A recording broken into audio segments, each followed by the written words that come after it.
Módulo 6, o módulo de fundos imobiliários, muito querido também aí pelos investidores que buscam a famosa renda passiva. O que são então os fundos imobiliários? Fundos imobiliários são veículos de investimento coletivo que captam recursos de investidores para aplicação em empreendimentos imobiliários.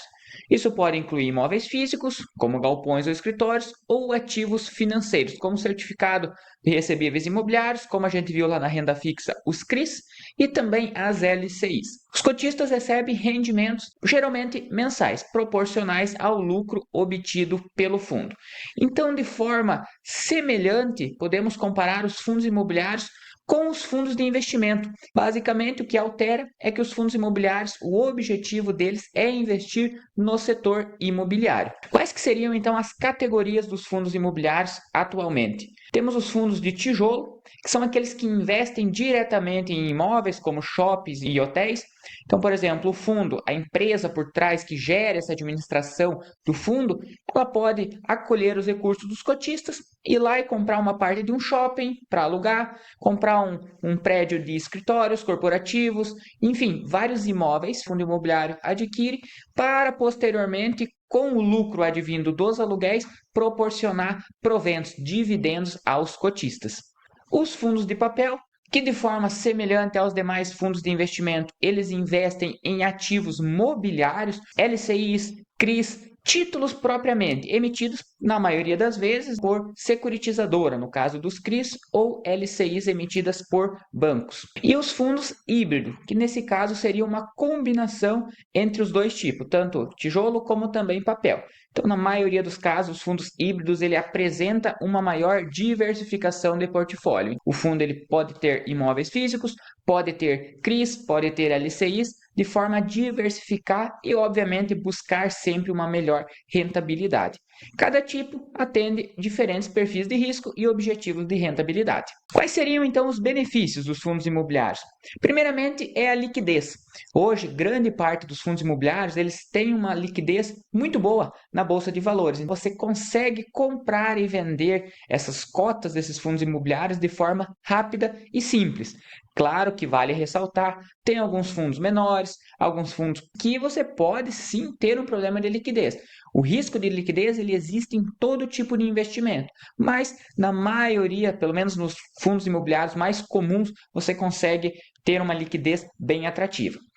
O fator diversificação, você consegue com baixo valor acessar setores aí como logística e comercial. Então, por exemplo, se você fosse guardar recurso para você mesmo, comprar um imóvel, uma casa, um apartamento, para ter uma renda advinda de um aluguel, você iria precisar acumular um alto valor. Nesse caso, o fundo imobiliário, a diversificação do portfólio, ele te permite com um baixo custo, como citado no último tópico, você adquirir uma cota que irá proporcionar um aluguel tanto de imóveis físicos nos fundos de tijolo, como também uma rentabilidade atrelada a ativos mobiliários. E a mais famosa, a mais querida de todos aí, que seria um benefício excelente e um dos principais dos fundos imobiliários, que é a renda passiva. O pagamento de dividendos mensais que obviamente é muito atrativo para quem busca complementar a renda. Então, hoje o setor de fundos imobiliários, ele é o mais comum para quem busca receber proventos de forma mensal. Claro que também já citamos lá atrás, algumas ações possuem o pagamento também mensal, mas não seria o foco principal.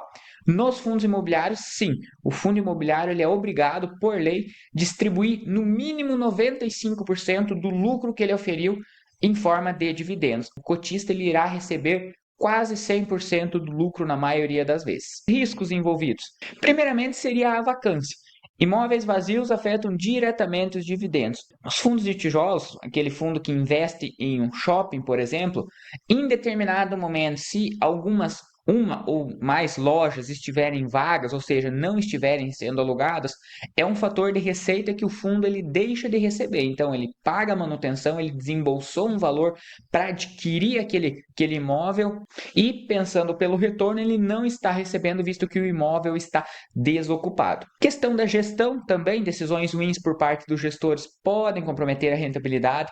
Então, de forma semelhante aos fundos de investimento, por trás de um fundo imobiliário também existe uma equipe de administração e de gestão que irá decidir a melhor estratégia de alocação do valor dos cotistas. Essa gestão ela pode ser boa, trazer uma excelente rentabilidade, porém ela pode não ser tão atrativa em certos momentos. Então também é um risco que incorre aí sobre os fundos imobiliários. As crises setoriais, eventos como a gente teve recentemente com a pandemia, podem impactar setores como shopping, hotéis, rede de varejo, enfim, uma gama aí de riscos que, claro, né, vem aí de uma força maior, como esse caso de pandemia, mas até mesmo riscos mais centralizados em algumas regiões, também, por exemplo, como enchentes que podem ocorrer em alguns imóveis, também pode afetar seriamente o lucro naquele determinado momento. E os riscos econômicos, né, a marcação a mercado, tributação também, então hoje os fundos imobiliários eles têm a vantagem de ser isentos os proventos recebidos, mas isso também causa um certo aflito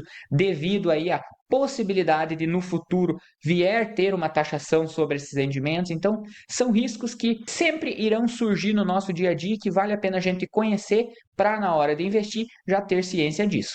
A tributação dos fundos imobiliários, principalmente os dividendos, que hoje é o foco principal dos fundos imobiliários, são isentos de imposto de renda para pessoas físicas. Mas vale lembrar, tem uma regrinha que para o fundo imobiliário proporcionar essa isenção de proventos ao seu cotista, ele precisa ser listado em bolsa e ter pelo menos 100 cotistas. Fundos imobiliários hoje que não atendem essas duas regras, eles não têm essa isenção de imposto de renda nos seus proventos. E o ganho de capital, que também seria uma segunda alternativa de rentabilidade no setor de fundos imobiliários, que é quando você compra uma cota e vende posteriormente ela com um valor maior, é tributado em 20% também sobre o lucro. Nesse caso de valorização da cota, a gente não tem isenção atualmente.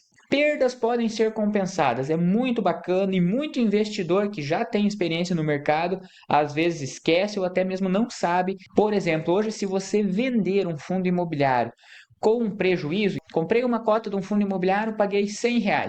6 meses depois vendi essa cota por R$ 95. Você pode fazer essa anotação, anotar no seu rascunhozinho, para no futuro, se você vender uma cota com lucro, você usar essa perda que você teve anteriormente para minimizar a base tributável do lucro posterior. É muito bacana, né? Se você por acaso vender com prejuízo, você anotar que em algum momento você consegue recompensar pelo menos uma parte dessa perda em lucros futuros. Quais seriam os indicadores fundamentais que todo investidor deve verificar antes de comprar um fundo imobiliário? Primeiramente, e o mais comum de todos, o dividend yield, né? A porcentagem que o fundo distribui de proventos ao longo do ano. E vai medir a rentabilidade dos dividendos pagos em relação ao preço da cota. Na maioria das vezes, o investidor, o brasileiro como um todo, ele sempre irá buscar bater o olho no maior dividendo possível. Mas, claro, como citado nos riscos, da mesma forma que as ações, o dividendo alto não prova que o fundo é o melhor dos mundos. Às vezes ele pode estar passando por algo não recorrente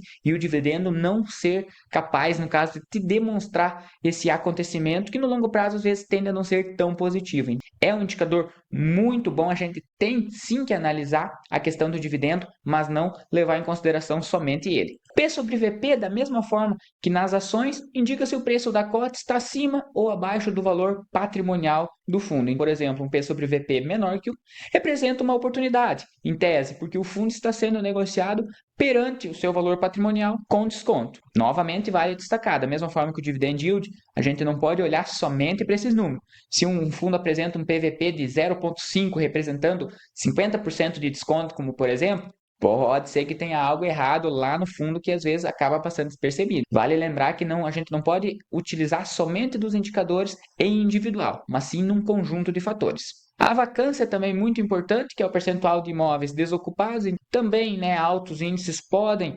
reduzir drasticamente o rendimento, visto que na maioria dos fundos, principalmente de tijolos, eles vivem de rendimento de aluguéis. Então, quanto mais imóveis desocupados tiver, menos rendimento de aluguel o fundo irá receber.